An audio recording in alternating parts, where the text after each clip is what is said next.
What's up, everyone? I am Brandon Lundberg, back again to preview the Sugar Bowl matchup between the number 2 Washington Huskies and the number 3 Texas Longhorns, which should be a high-scoring affair in New Orleans on January 1st, following the Rose Bowl matchup between Michigan and Alabama. If you have not already checked out the Michigan versus Alabama preview, go check that out as well once you finish up with this video. So before I dive into the matchup details, I do want to highlight the strength of schedule this season for each team and the overall talent on each roster. Texas, according to ESPN FPI, had the 9th most difficult schedule during the 2023 college football regular season. Their key wins include the early season victory against Alabama on the road. They won that game by 10 points, and they also beat Oklahoma State in the conference title game. They did lose to Oklahoma back in October. I know a lot of people, they're complaining about Alabama jumping over undefeated Florida State.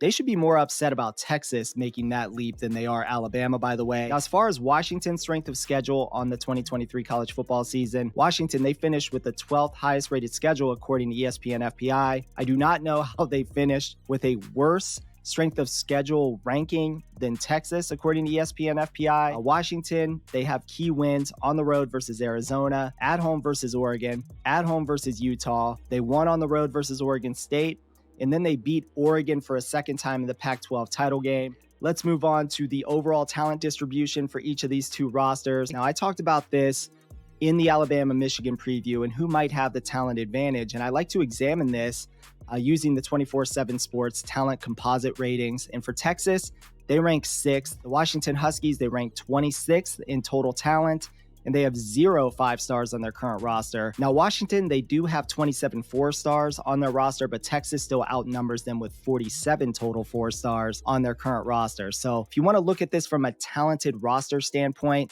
it is Texas by a mile in terms of overall talent.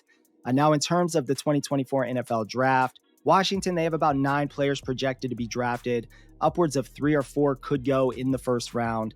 Texas has about the same number of overall draftable players with 10. If Quinn Ewers changes his mind and enters the draft, they would have roughly 3 guys projected to go in the first round of the 2024 NFL draft. Some of the notable draftable names that you're going to hear me discuss as we move forward, it's going to be quarterback Michael Penix for Washington, as well as his favorite wide receiver in Rome Odunze. Both are projected to be first rounders.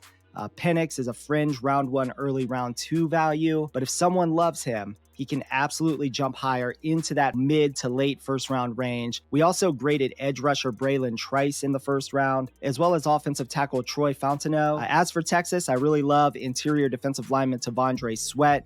He has a round 1 grade as well. The speedy Deshaun Jackson-esque Xavier Worthy at wide receiver. He is definitely a dude to keep an eye on with late first round potential. His counterpart at wide receiver, Adonai Mitchell, also has round 1 potential. And as I already mentioned, if Quinn Ewers changes his mind, he could be drafted in the first round. Okay, so let's discuss the matchup and where are the advantages and disadvantages. And I'll try to go through both offenses and defenses here. I want to start with the Washington passing offense versus the Texas passing defense. I expect the Texas Longhorns to have issues containing the Washington pass offense. The Huskies, they rank 4th in PFF passing grade. They rank 1st in receiver grades overall, and their receiver core is led by Rome Odunze, followed by Jalen Polk and Jalen McMillan. These are potent receivers. They're hard to defend.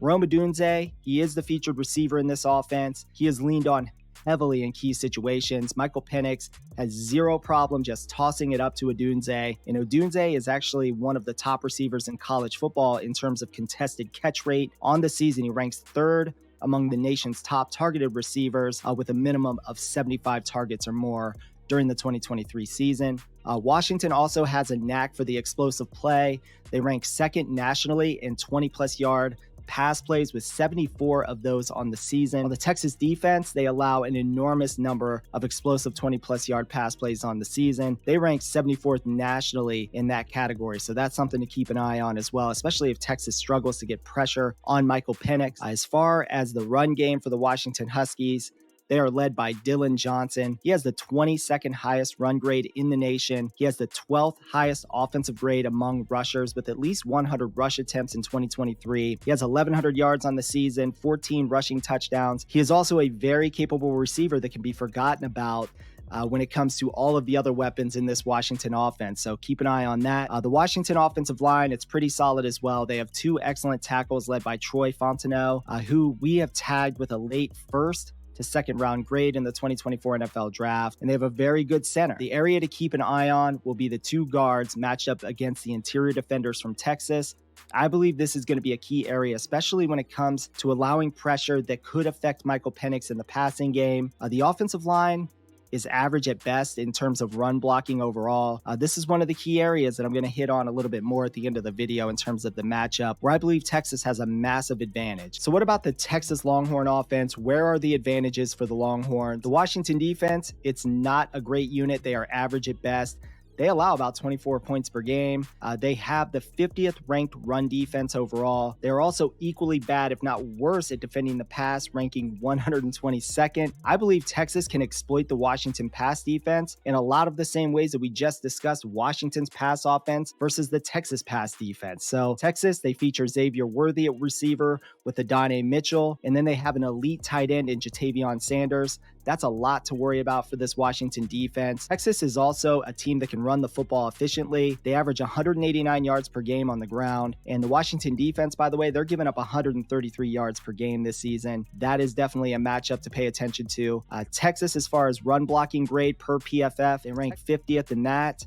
They rank 4th in pass blocking grade on the offensive line. The Washington defense, they rank 59th in run stop grade. The Washington pass rush grades 36th. Although Washington has some solid options in terms of pass rushers, including Bralen Trice off the edge. Bralen Trice, as I already mentioned, he's going to need to play a massive role in pass rush situations to affect Quinn Ewers in this particular game. If they can't get a pass rush on Quinn Ewers in this game, they're going to have a hard time stopping Texas from scoring the football throughout. Now, in terms of the Texas Longhorns defense, they do rank 12th in pass rush grade, and they got some dudes on the interior of their defensive line that are both going to be playing on Sundays in T'Vondre Sweat and Byron Murphy II. Both Murphy and Sweat have combined for 48 total pressures from the interior of that defensive line and 8 total sacks. They will both be a problem in this matchup, and I feel like there's an opportunity there for Texas to really take advantage of the middle of that offensive line. Texas is also very good at stopping the run. They only give up 81 yards per game on the ground, and once again, this is another key stat to focus on, because if this game comes down to Washington being in these second and third and long situations consistently, this is where Texas has the opportunity to kind of separate themselves in terms of a game that is expected to be back and forth scoring. Just a couple stops here and there could be the differentiator in this particular matchup. Now, in terms of how I kind of see this game playing out, for Washington to win, they're going to have to execute their elite passing game. They're going to need their wide receivers to make explosive plays, and they're going to need to keep the interior pass rush from Texas from affecting Michael Penix and moving him off his spot. Now, in terms of Washington's defense, they have to prevent explosive plays. And the same can be said about Texas. I've already went over it. Both are very bad at preventing explosive passing plays. So I believe whichever team applies the most pressure on the quarterback in this game is going to have the best opportunity to win this game. Now, as far as Texas is concerned and what they'll need to do to win this game, they are the more talented team. They have the better run game on offense. They can attack a defense with their receivers on the outside. They have elite tight end play.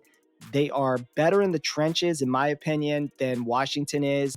They have two big-time interior defenders, as I mentioned. T'Vondre Sweat and Byron Murphy are both players that could have a huge effect in this game in terms of who's going to win or lose this game. I think it could come down to those two guys alone on the Texas defense being a differentiating factor in this matchup. All right, that's going to do it for this analysis. Let me know what you think of this matchup in the comments. Who do you think is going to win? Why do you think they're going to win? Will it be Washington? Will it be Texas playing Alabama or Michigan in the College Football National Championship? Is there an advantage or a disadvantage that I did not mention? Please don't forget to check out the Alabama-Michigan analysis as well. Like this video, subscribe to the channel, and stay tuned for more content.